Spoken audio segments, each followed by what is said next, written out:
We try to put our absolute faith in the medical system to help treat and cure us without any questions or faults, but the truth is, the medical system is completely screwed and causes a lot of deaths. The US has the most medical malpractices of the whole world, with it being the third leading cause of deaths in that country. Over 250,000 people die from medical fuck-ups per year. I have absolutely no faith in the medical system whatsoever, so I do my best to stay as healthy as I can because I am terrified of going to the hospital. I eat organic whole foods, I exercise, I have very limited sugar. I take Shilajit, I do yoga, I do my best to keep myself a well-oiled machine so I don't have to go to the fucking hospital. Hello and welcome back, or welcome to my channel. If you don't know what's going on here, I'm a horror artist and I like to draw what I talk about in the videos. Now I like scary facts, true crimes, anything to do with aliens, paranormal, any of that good stuff, and I like to draw, so I combine all of that together in these videos to hopefully bring you a unique experience. Now in today's video I'm going to be listing 5 medical fuck-ups that are going to terrify you and are just going to make you feel physically sick, and next time you go to hospital you're gonna freak out because the likelihood of this shit happening to you is scarily pretty fucking high, because this shit could just happen to anybody, as it has for these people. Now if you want to support me in any way, shape or form, I have links down in the description below to my Redbubble store where you can get prints, or to my Etsy store where you can download felt toy patterns and you can create them yourselves. And I'm going to try and cut my intros down because they're fucking long. But anyway, let's get on with the video and let's get on with the drawing. Thalidomide was a drug that was used in the 1950s and 60s to treat nausea in pregnant women, but this resulted in one, if not the biggest medical fuck-up in history. Thalidomide was released in 1953 and marketed by a German pharmaceutical company called Chemie Grünenthal. They sold the drug under the name Contigan and was designed to treat anxiety, sleep issues due to it being a sedative, and morning sickness, but the drug was never tested on pregnant women.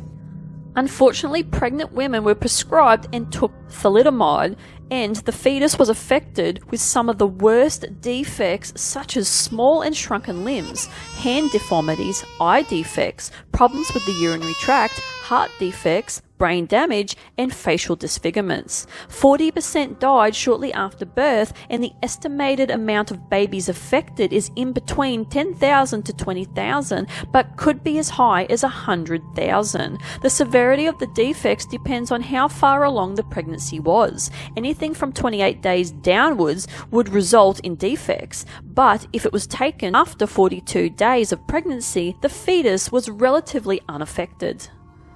Once 1961 rolled around and it was evident that the drug was doing damage, the drug was then banned in all countries it was supplied to, such as the UK, US, France and Australia. Chemie Grünenthal stopped distributing it as well after that, but it did continue to treat leprosy in third world countries, but still caused birth defects in the women that took it for leprosy while pregnant. It also treats myeloma, a cancer in the bone marrow, but it is not given anymore to pregnant women or women of childbearing age. There has been multiple lawsuits and government bodies apologising for the debacle to the many survivors of the drug, but these people go on to suffer the repercussions such as pain, reduced mobility, tingling and numbness, and poor mental health. Survivors needed to modify vehicles and homes, to have wheelchairs, prosthetic limbs made, and hearing aid devices to live a partially normal life. The light at the end of the tunnel, though, was that the survivors that went on to have their own kids didn't have any kids that suffered any birth defects, as it was only due to taking this particular medication in conjunction with being pregnant. 73-year-old Sherman Sizemore underwent exploratory surgery to try to find the source of his abdominal pain. He was a former coal miner and now, at the time in 2006, was a clergyman. On the 19th of January 2006, he underwent his surgery. The anesthesiologist at the Ray Lee General Hospital in Beckley, West Virginia, gave Sherman the anesthesia. First, the paralyzing drug so he would not jerk or twitch during the surgery, but they forgot to administer the general anesthesia to make him go to sleep. It wasn't until 16 minutes into the surgery that the surgeons and nurses realized that Sherman was well aware of his surgery and could feel everything, and they were 16 minutes deep in Sherman's abdomen. He was experiencing absolute excruciating pain and couldn't scream or tell the doctors to stop, and it was the movement of his eyes noticed by one of the nurses that halted the surgery. In a panic, the anaesthetist did something that he should not have done and gave Sherman an amnesia drug so he would not remember anything, and decided not to tell him. But this failed because once Sherman recovered and went home, it all started to come back to him, but he didn't understand exactly what was wrong. He would have nightmares and wake up screaming. His anxiety was so elevated that he did not want to be alone, and he did not want to see his grandkids. He couldn't sleep, he would stay awake all night, and said that people were trying to bury him alive. Sherman had never in his life suffered from any type of mental illness until the surgery, and unfortunately 2 weeks after having that surgery, Sherman couldn't take it anymore and unalived himself with a gunshot to the head. Ray Lee Anesthesia Associates was sued by Sherman's wife and 2 daughters for malpractice, and they couldn't understand that monitoring practices had not been done in this instance. Each year in the US, roughly 20,000 to 40,000 patients suffer from anesthesia awareness, which causes trauma. If Sherman was only informed of what happened afterwards, he may have been able to get the help that he needed, but he was left to suffer and think that he was imagining the pain that he felt. Bob East was a retired award-winning photographer that worked at the Miami Herald for more than 30 years from 1951 to 1985. He was 64 at the time of his retirement. Bob developed cancer of the eye and cheekbone and had to have his right eye removed, but while having the surgery at Jackson Memorial Hospital Medical Center, the medical staff made a series of tragic and bizarre mishaps. Before surgery, the anesthesiologist removed 50 cubic centimeters of cerebral spinal fluid from Bob's spine and was going to be left in the syringe to put back after the surgery, but the syringe was left beside a vial of glutaraldehyde, and it was not labelled. Several hours later, the vial was laying near the doorway, and a nurse named Norma asked what that was, and one of the doctors said that it was Bob's spinal fluid, so she picked it up and gave it to the anesthesiologist as instructed by the doctor.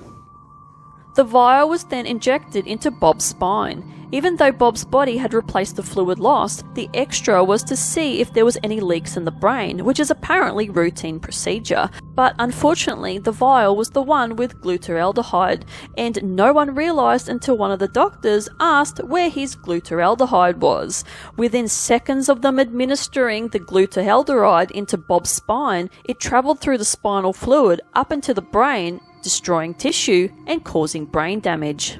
Bob fell into a coma and was declared brain dead. This was the first time a human had ever been injected with glutaraldehyde, which is a toxic solution that is used to disinfect surgery instruments. Bob's wife Tina was left furious, but she also said that it wasn't done on purpose, but these people in caregiving roles need to be more careful, and the vial should have been labelled. PIP Breast Implants, which stands for poly-implant prothese, was one of the biggest cosmetic surgery scandals to come out of the French company. The breast implants were filled with an unapproved cheap industrial silicone that was used in making mattresses. Then, to make matters worse, the silicone was encased in a coating that had a high rate of rupturing. Hundreds of thousands of women suffered ruptures all around the world that resulted in major breast swelling, breast deformities, pain, fatigue, numbness, bacterial infections, autoimmune diseases, and cancer, all triggered from the toxic silicone. Women were afraid to breastfeed due to fears it was going to affect their child.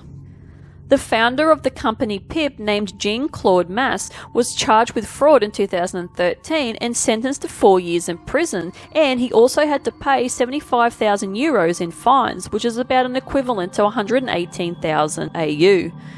This was 3 years after the PIP implants were pulled from the market, and the company fell into involuntary administration in 2010.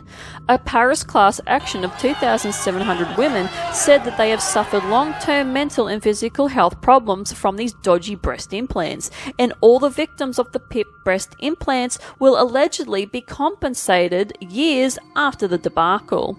Women had to go on to have extra surgeries to remove the implants and fix the damage done. A woman named Gail Coxon got the PIP implants in 2006, and after 6 months of having them in, she started to feel unwell, tired, had aches and pains all over her body, developed severe nosebleeds, headaches, and even collapsed. She had the implants removed in 2012 and she started to feel better. She said she started to feel like herself again, not the old, frail woman, as she was only 38 years old at the time. In Chicago in 1982, 7 people died from Tylenol poisoning that led to a complete overhaul of the over-the-counter pain medication safety procedures. Somehow, cyanide got into batches of the painkiller and was distributed out to the unaware public. Over 3 days, starting on the 29th of September 1982, 7 people died that took cyanide-laced Tylenol, including a 12-year-old girl. Panic broke out after the deaths got out and Tylenol was recalled. Then the packaging was changed to a tamper-proof variety after it was determined that the bottles were tampered with by someone and then put back onto the shelves across Chicago. For decades, this case remained unsolved, but number one suspect Jim Lewis was investigated for that whole time, as he was responsible for demanding $1 million from Johnson & Johnson to quote-unquote, stop the deaths. But he was found not to be the murderer, but was sentenced to 13 years for extortion.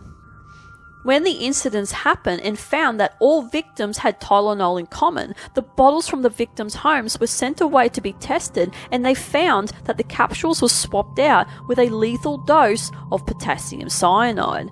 Within 48 hours of learning this, Mayor Jane Byrne had every store that sold the product pull it from the shelves immediately and ship it off to a lab to be tested. All residents who had bought Tylenol were told to throw it out immediately. To this day, the Tylenol murders remain unsolved, and no one knows who did this and why someone would actually want to do this. So what do you think about these medical fuck-ups? The medical industry terrifies me, and like I said at the beginning, this is why I do anything in my power to stay as healthy as possible and to avoid taking unnecessary medication unless I absolutely have to. Now leave any comments in the comment section below of what you think about these cases. Now the illustration that I decided to do for this video today is a very simple one. I wanted to sort of try and keep it simple because I have not been happy with any of the illustrations that I've been doing recently, so I sort of just kept this one a little bit simple, and I am a little bit disappointed with the face because I sort of shaded it in a little bit too much, and you sort of can't sort of see that there's a piece of skin like clearly on the face with all this like muscle sinew sort of growing over the top, and you can just see this little bit of face.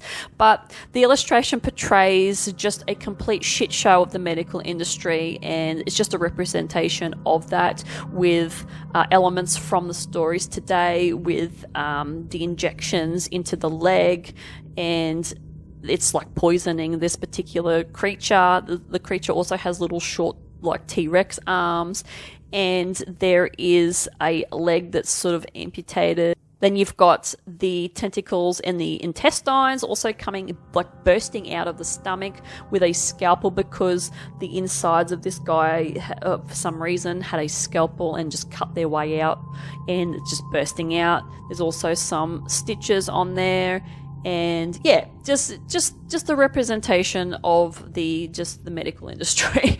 This is what this thing is portraying. So yeah, and there's just some things that I felt like that I wanted to do in this illustration when, you know, I get my images generated in my head with the leg that's been sort of amputated at the shin area. There's some wires coming out, also wires coming out of the top of the head, and there's some antennas and some sparks sort of coming out like it's short-circuiting, you know, just sort of stuff like that. It just, I don't know, just felt right to do that. So like I said, I trust the process, and images that I get in my brain go onto the paper when I'm reading these cases. But anyway, that is it from me. Hopefully you enjoyed this video, and if you like this kind of content, like and subscribe. Dislike it, I really couldn't care less what you do.